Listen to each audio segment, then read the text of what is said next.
Chers amis, vous le savez, j'aime bien commencer les homélies par une petite interro surprise. La question du jour, la voici. En quelle langue priez-vous? Quelle est la langue de votre prière? Français, vous me direz, évidemment, mon père, en français, puisque c'est bien la langue maternelle, celle que j'ai apprise sur les genoux de ma mère. Et après tout, Dieu n'est-il pas un père? Saint Paul ne dit-il pas que l'Esprit qui nous a été donné, l'Esprit Saint, est un esprit filial qui met en notre cœur des sentiments filiaux et qui nous fait crier « Abba, Père », c'est-à-dire « Papa ». Et on ne fait pas de manière avec son papa, on lui parle dans notre langue la plus courante. D'autres me diront peut-être, figurez-vous que s'il n'y avait pas ce satané confinement, je serais plutôt à Chartres, et moi la langue que j'aime bien, c'est la langue de nos pères.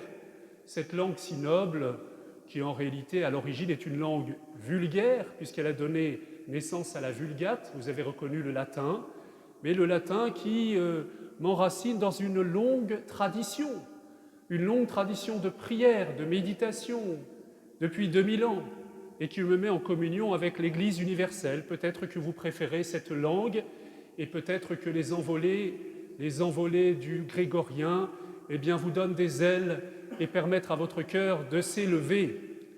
Et peut-être quand, étant enfant, vous entendiez la finale du Salve Regina avec beaucoup d'émotion, elle faisait vibrer votre cœur. Hier, je rencontrais un moine bénédictin me disant d'une manière très docte que lui, il aimait prier en araméen. Ce n'est pas tellement répandu, mais lui, il a fait des études d'araméen. Et je vous avoue, moi, ma surprise et à quel point j'ai été touché la première fois que j'ai entendu la première scène du film de Mel Gibson, La Passion. Le parti pris du réalisateur était de faire parler Jésus dans sa langue, l'araméen. Et c'est vrai qu'il y avait quelque chose de poignant à entendre le murmure de Jésus qui s'adresse à son Père au moment de son agonie. Quelle que soit la langue que vous employez, vous avez dû faire l'expérience que les mots humains et les langues humaines sont un peu étroits, qu'ils ont du mal à enfermer l'abondance de ce que nous avons à dire. Et normalement, si vous priez, eh bien, vous savez que votre prière a plutôt à voir avec la poésie qu'avec la théologie ou les concepts. C'est le cas de David, le petit David, à qui on doit pas mal des psaumes et à qui on attribue l'ensemble des psaumes, au moins fictivement. David, ce petit garçon qui, lorsqu'il gardait les moutons et qu'on ne songeait même pas à venir le chercher, eh bien, n'avait pas de mots assez beaux pour célébrer la splendeur de Dieu. Il composait des poésies et il aimait que les mots soient accompagnés pour s'envoler de la lyre et du son de la lyre. Les mots ont besoin d'exploser parce qu'ils sont trop petits d'une certaine manière pour porter l'abondance de ce que nous avons à dire. La prière, ça n'est pas simplement des réalités humaines. La prière, c'est la relation d'un cœur humain avec Dieu. La prière, c'est l'homme qui se laisse remplir par des pensées divines. La prière, c'est l'homme qui est habité par l'Esprit Saint. Et comment l'Esprit Saint pourrait-il rester confiné dans des mots humains? Je me souviens d'une petite fille qui revenait d'un camp qui l'avait enchantée, un camp de jeunes. Et pendant 3 semaines, ses parents m'ont dit qu'il y avait eu une espèce de robinet d'eau tiède parce qu'elle racontait toute la journée tout ce qu'elle avait fait au camp.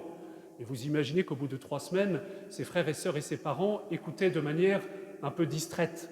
Et elle continuait à raconter, elle s'étouffait presque, tellement elle avait de choses à dire, jusqu'au moment où elle a éclaté en sanglots. On lui a demandé « Mais qu'est-ce qui se passe ?» « Mais je découvre, depuis 3 semaines, que j'essaie de vous dire ce que j'ai vécu, que les mots sont trop petits pour dire le bonheur que j'ai. » C'est pas beau, ça? Souriez malgré vos masques, sinon moi je vais pleurer. C'est vrai que c'est pas très drôle de parler à des gens qui sont à 3 mètres les uns des autres et qui font des têtes de camembert coulant.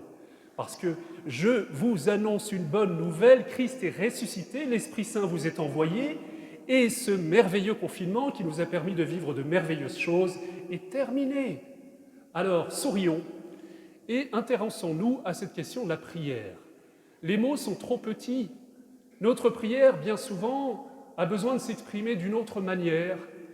Jésus sur la croix crie « Élie, Élie, lema sabachthani » « Mon Dieu, pourquoi m'as-tu abandonné » La prière parfois est juste un gémissement, un soupir ou un cri de joie. La prière, c'est quelque chose qui vient du plus profond de nous-mêmes. Et alors nous ne savons pas toujours très bien quoi dire, et c'est une bonne nouvelle, Saint Paul nous le dit, et je vous invite vraiment à apprendre par cœur ces mots du chapitre 8 de l'Épître aux Romains. Nous ne savons pas quoi demander dans la prière, nous ne savons pas comment prier, mais heureusement, l'Esprit Saint, l'Esprit de la Pentecôte, vient au secours de notre faiblesse. Il vient au secours de notre incapacité par des gémissements inexplicables, des gémissements mystérieux. C'est l'expérience que vous faites parmi vous, ceux qui, consciemment ou inconsciemment, il y en a beaucoup plus qui le font, qui le croient, qui prient en langue, qui parlent en langue, qui font l'expérience que les apôtres ont fait après 10 jours de prière où ils ont dû ressasser les psaumes avec Marie et ensemble. Ils ont dû se rappeler tout ce qu'ils avaient vécu avec Jésus. Ils ont dû s'exhorter à la prière. Ils ont dû obéir à Jésus qui leur disait « Tenez-vous dans la chambre haute ». La chambre haute, c'est la chambre haute de leur cœur. Il faut fermer la porte dans le secret de son cœur pour laisser l'Esprit Saint nous visiter. Et peut-être qu'ils se sont souvenus de cette parole de Jésus qui dit « Frappez et on vous ouvrira ». Et la porte s'ouvrira, et la porte de votre cœur s'ouvrira de l'intérieur. Si vous, qui n'êtes pas bon, vous savez donner de bonnes choses à vos enfants, combien plus le Père vous enverra et vous donnera l'Esprit Saint. Donc pendant 10 jours, ils ont demandé avec ardeur l'Esprit Saint, sans très bien savoir ce qu'ils demandaient, mais en ayant de plus en plus conscience qu'ils étaient pauvres dans la prière, qu'ils étaient pauvres et que les mots et tous ces beaux psaumes ne suffisaient pas pour remplir leur cœur. Ils ne suffisaient pas parce que notre cœur est fait pour cette eau vive qui descend au plus profond de nous-mêmes. Et tout d'un coup, des langues de feu sont venues sur eux. Et chacun s'est mis à parler, à prophétiser, à chanter, à louer dans une langue qu'il ignorait. Chacun s'est mis à parler dans une langue qui lui est propre. C'est le même Esprit Saint, mais le même Esprit Saint qui rejoint des réalités tellement profondes dans le cœur de chacun, peut-être une histoire particulière, des blessures, des choses qu'il faut libérer, des souffrances, des joies, que ça se manifeste par un chant, par des gémissements, par des cris harmonieux, mais des cris uniques. Ça s'appelle, chers amis, le parler et la prière en langue. Et je voudrais que tous les chrétiens prient en langue.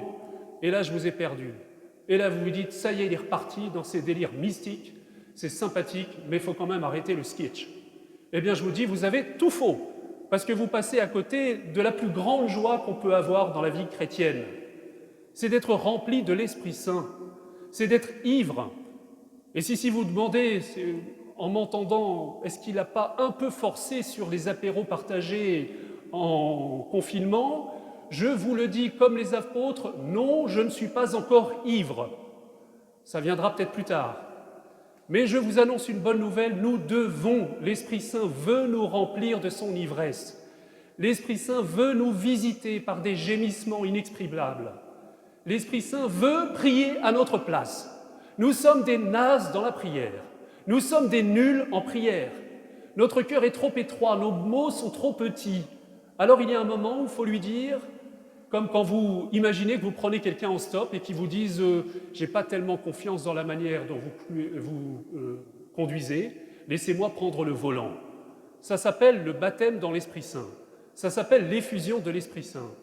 C'est dire à l'Esprit Saint « maintenant prends les commandes ». Parce que ma petite prière, elle est laborieuse, consciencieuse, mais elle est un peu nulle.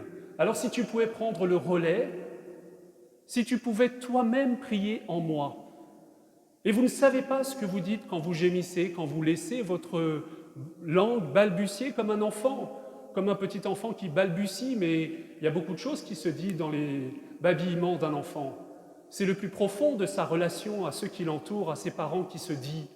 C'est beaucoup plus éloquent que tous les grands discours qu'il va apprendre par la suite. Nous devons redevenir des enfants dans la main de Dieu et nous devons demander à l'Esprit Saint de venir babiller, balbutier en nous, gémir en nous et nous donner ces soupirs que nous n'avons pas par nous-mêmes. Alors c'est très troublant parce que nous ne savons pas très bien ce que nous faisons. Vous savez que les grands mystiques disaient que, en réalité, nous ne prions vraiment que quand nous ne le savons pas. Nous ne prions vraiment que quand nous ne nous en rendons pas compte. Parce que c'est quelque chose de plus profond qui se réalise. La prière, c'est l'Esprit Saint qui prie en nous, qui s'adresse à Dieu. Alors je ne sais pas ce que je dis, mais Dieu le sait. Je ne comprends pas ce que je dis, mais Dieu le comprend. Et Dieu fait son travail dans mon cœur à un niveau plus profond que tout ce que je peux concevoir et imaginer. Ça ne vous donne pas envie, cette expérience? Demandez-la, faites-la, ouvrez la bouche. Priez après un beau chant à l'Esprit Saint, et vous laissez votre langue circuler et vous laissez votre cœur s'éveiller et chanter, babiller comme un enfant.